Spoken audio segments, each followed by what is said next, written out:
ជំរាបសួរបងតែថ្ងៃនេះបានមកហូបវិញញ៉ាំបាយដែរសម្រាប់ខាងខ្ញុំខ្លះវិញគឺបានតែគ្រឿងបុក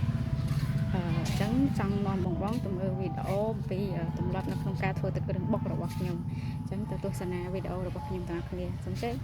សម្រាប់ទឹកគ្រឿងបុកនៅថ្ងៃនេះដែរគឺខ្ញុំប្រើត្រីប្រាយកមកចៀនដោយសារតែអត់មានចង្ក្រានអាំងទេចង្ក្រានអាំងខូចបាត់ហើយអញ្ចឹងយើងយកមកចៀនវិញហើយណាមួយក៏គៀកម៉ោងដែរអញ្ចឹងចៀនទៅលឿនហើយជាទម្លាប់ដែលខ្ញុំតែងតែធ្វើតែគ្រឿងបុកនេះដែរគឺគ្រឿងផ្សំងាយៗមានខ្ទឹមសមានម្ទេសមានក្រូចឆ្មាតែប៉ុណ្្នឹងឯងហើយគ្រឿងទេសផ្សេងៗក៏មានដូចជាទឹកត្រីស្ករអំបិលប៊ីចេងហើយសម្រាប់ត្រីដែលយើងចៀននោះគឺយើងយកទៅបេះសាច់ដកឆ្អឹងចេញបន្ទាប់មកទៀតគឺយើងត្រូវការបុកខ្ទឹមសដាក់គ្រឿងទេសយើងចូលមានស្ករប៊ីចេងអំបិលមួយចុងស្លាបព្រាអញ្ចឹងទៅដើម្បីជំនួយជាតិប្រៃនៅក្នុងនំបន្ទាប់ពីផ្សំគ្រឿងចូលគ្នារួចហើយគឺយើងបុកឲ្យវាម៉ត់ចូលគ្នាអញ្ចឹងទៅបន្ទាប់មកទៀតហ្នឹងគឺយើងយកសាច់ត្រីដែលយើងបានបេះនោះយើងយកមកបុកលាយជាមួយនឹងគ្រឿងផ្សំរបស់យើងនៅក្នុងត្បាល់ឲ្យវាចូលជាតិគ្នាទៅមួយបើនិយាយអំពីមុខម្ហូបទឹកគ្រឿងពាក្យថាទឹកគ្រឿងរបស់ខ្មែរមួយមុខនោះគឺមានក្បួនធ្វើផ្សេងជាច្រើនផ្សេងទៀតដែលចាស់បុរាណបានបន្សល់អំពីក្បួននៅធ្វើទឹកគ្រឿងអាហ្នឹងតើយើងត្រូវការស្រាវជ្រាវបន្តទៀតហើយក៏លេខមកការធ្វើទឹកគ្រឿងរបស់ខ្ញុំវិញគឺបានបន្ថែមទឹកត្រីចូលបន្ទាប់មកទៀតគឺយើងបន្ថែមនៅម្ជូរគឺប្រើម្ជូរក្រូចឆ្មាសម្រាប់ខ្ញុំទឹកគ្រឿងមួយត្បាល់នេះគឺប្រើក្រូចអស់មួយផ្លែកន្លះដំបងដាក់មួយផ្លែតែដោយសារតែជូរវាអត់ល្មមអញ្ចឹងបន្ថែមកន្លះទៀត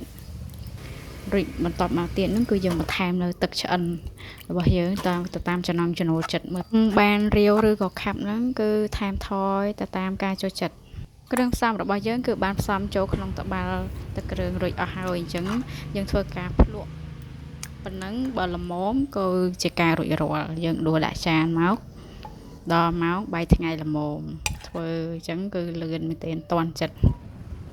បន្ទាប់ពីយើងដួសដាក់ចានហើយគឺយើងមានថែមគ្រឿងផ្សំពីលើបន្តិចទៀតដោយសារតែគ្រួសារដូចជាខ្ញុំជាដើមហ្នឹងអត់សូវជាប៉ិនហិលទេអញ្ចឹងមានតែធ្វើការហាន់ម្ទេសហ្នឹងរោយពីលើអញ្ចឹងទៅដើម្បីកុំឲ្យវាហិលឈួលខ្លាំង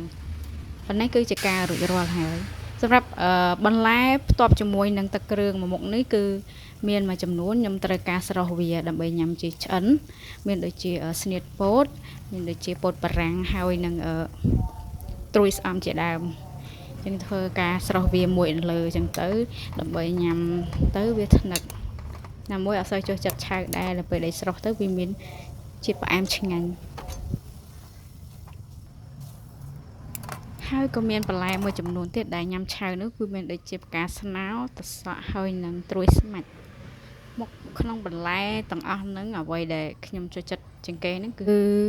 ស្នៀតពោតហើយនឹងត្រួយស្អំស្រស់ហ្នឹងតែម្ដងគឺផ្អែមចាប់ជាតិជាមួយនឹង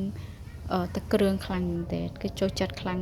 ហើយជាចុងក្រោយក៏យើងរៀបចំបន្លែទាំងឆៅទាំងឆ្អិនរបស់យើងនេះគឺដាក់ចូលក្នុងចានមករៀបចំឲ្យបានស្អាតបាតនិយាយមែនណាបងទឹកគ្រឿងមួយចានហើយនឹងបន្លែមួយចានធំហ្នឹងគឺ2នាក់ហ្នឹងគឺដាក់ឡើងជ្រះហ្មងរបៀបនៃការធ្វើទឹកគ្រឿងរបស់នេះខ្ញុំគឺមានតែប៉ុណ្្នឹងឯងបងអញ្ចឹងវីដេអូនេះក៏ដល់ទីបញ្ចប់សូមអរគុណបងដែលបានទស្សនានៅវីដេអូមួយនេះសូមអរគុណសូមជម្រាបលាបាយបាយ